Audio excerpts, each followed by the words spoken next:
Olá, queridos, boa tarde, ou melhor, boa noite, né? Eu gravo à tarde, mas vocês só conseguem ver aí na parte da noite. Tudo bem com vocês? Eu espero que sim, que todos estejam bem, bem como os familiares de vocês, tá? Então nós vamos seguir hoje na nossa aula, né? Na última aula nós falamos sobre nacionalidade, foi uma aula muito bacana, no qual nós tratamos sobre o vínculo jurídico, político, falamos sobre o que é nacionalidade, falamos do que é cidadania, a diferença, né? Nós vimos que nem todo cidadão, ou melhor, nem todo nacional é cidadão, mas todos os cidadãos, eles são nacionais, né? Que um é vínculo jurídico político, né? A nacionalidade, já o critério de cidadania é apenas um vínculo político, né? Tratamos aqui de direitos políticos. E aí nós vamos hoje estar avançando nesses direitos políticos, no qual nós vamos ver quem são os alistáveis, quem não é alistável. Vamos estar aqui tratando sobre essa matéria que é bem detalhista, né? Tem muitos detalhes, tem muitas pegadinhas. Eu espero que vocês fiquem atentos, leiam, acompanhem a aula com o texto da Constituição, porque se faz importante nesse momento conhecer o texto, né? E também estar conhecendo a doutrina. Então, vocês também vão poder utilizar o livro do Pedro Lenza, que é o que eu sigo aqui para estar me orientando com vocês, também como o do Marcelo Alexandrino, que é a nossa bibliografia. Tá? Então, nós vamos estar tratando hoje dessa temática que é os direitos políticos, né? Mas nós vamos só falar um pouquinho que nós falamos na última aula, né? A gente já tratou sobre nacionalidade, sobre cidadania, sobre os critérios, né? Os critérios de atribuição da nacionalidade originária, nós sabemos que pode ser pelo critério jus solis ou o critério jus sanguinis. O jus solis é um critério utilizado na América, né, nos países da América, do Novo Mundo, como a Oceania também, porque trata do critério de nascimento dentro do território. Aquele que nasce dentro do território é considerado como um nacional nato, já que ele, né, o critério territorial é que vai o definir. Nasceu dentro do território, é um nato daquele território, tá? Então, esse é muito comum a gente falarmos sobre isso aqui no Brasil, já que o Brasil escolheu esse como critério, né? O critério territorial, o jus solis. Enquanto que alguns outros países, como o da Europa, países como o da Ásia, da África, utilizam o critério que é o chamado jus sanguinis, né? O critério da descendência, que vai dizer que o sangue, né, que a descendência daquele cidadão é que vai determinar qual é a sua nacionalidade, né? Então, isso é muito comum a gente estar atribuindo a esses países.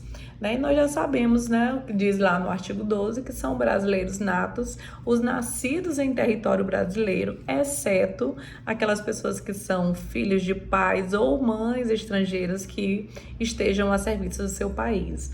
Então, isso nós estudamos bem na última aula, foi muito bacana a aula a nossa última aula na terça-feira, que nós falamos, né, na critério de nascimento, nasceu no Brasil, é brasileiro nato.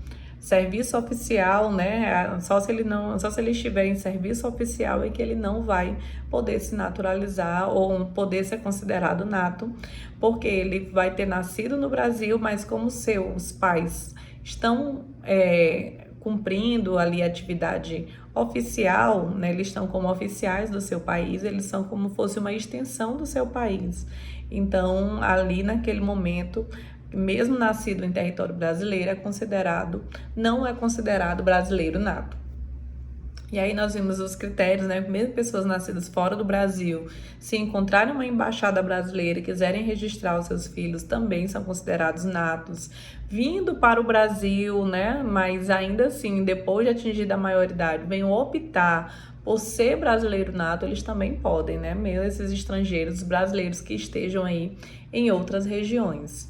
Certo? Então, foi bem legal e nós tratamos disso tudo na última aula. E hoje nós vamos tratar um pouquinho sobre o fundamento legal vai ser o artigo 1º, o parágrafo único do artigo 1º, o artigo 16 e o artigo 14 a 16 da Constituição Brasileira, que tratam de direitos de primeira geração. que também gera direitos autoaplicáveis, né? Já que nós vamos ver que nesse momento nós vamos estar lá tratando dos direitos políticos, que foram aquela primeira corrente, aqueles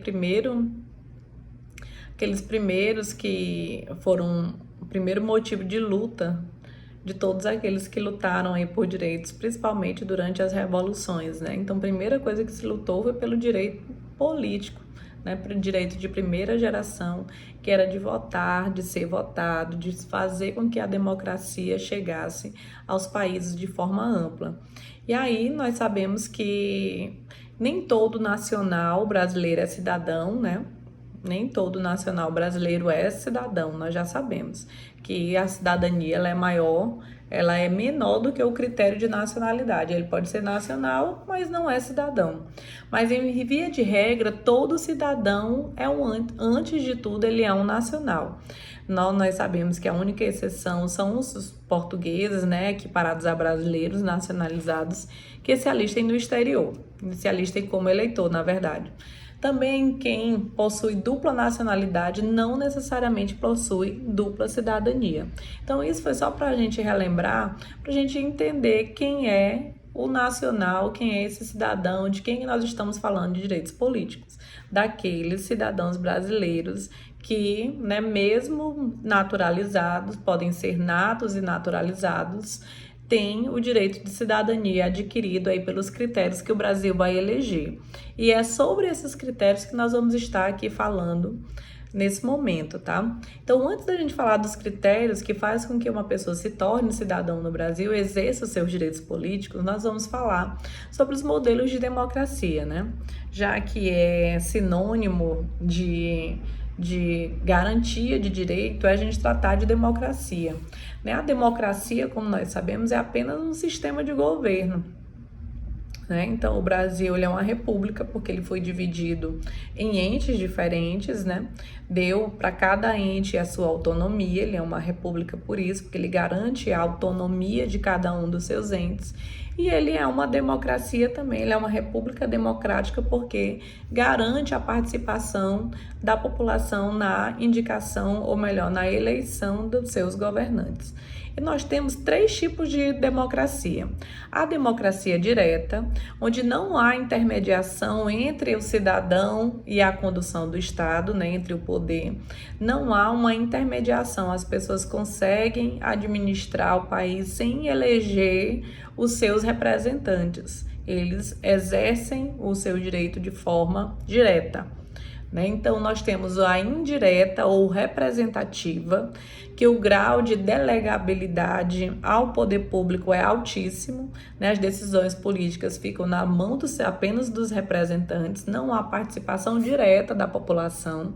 E nós temos a semi-indireta, que é o modelo adotado no Brasil, né? Justamente esse que está lá no artigo 1º, no artigo 1º, parágrafo único, que todo poder emana do povo e ele o exerce por meio dos seus representantes, né? Então, nós temos os nossos representantes, mas nós temos também os meios de participação direta, que é através do plebiscito, do referendo, da iniciativa popular de lei e da ação popular.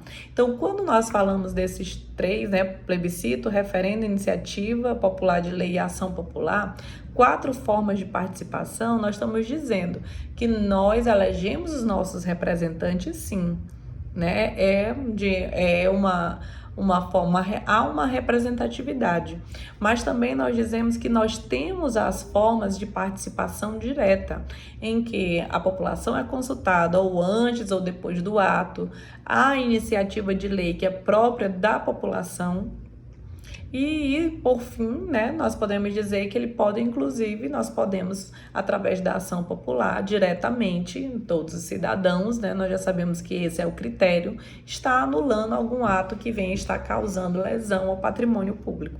Então, essas são as formas que nós podemos dizer que essa democracia que nós escolhemos no Brasil, ela é semidireta, né? Existe a possibilidade, né? Os nossos representantes estão lá, porque um país com essa extensão territorial que nós temos, que é continental, Claro que nós não temos como governar esse país sem que nós venhamos a eleger os nossos representantes.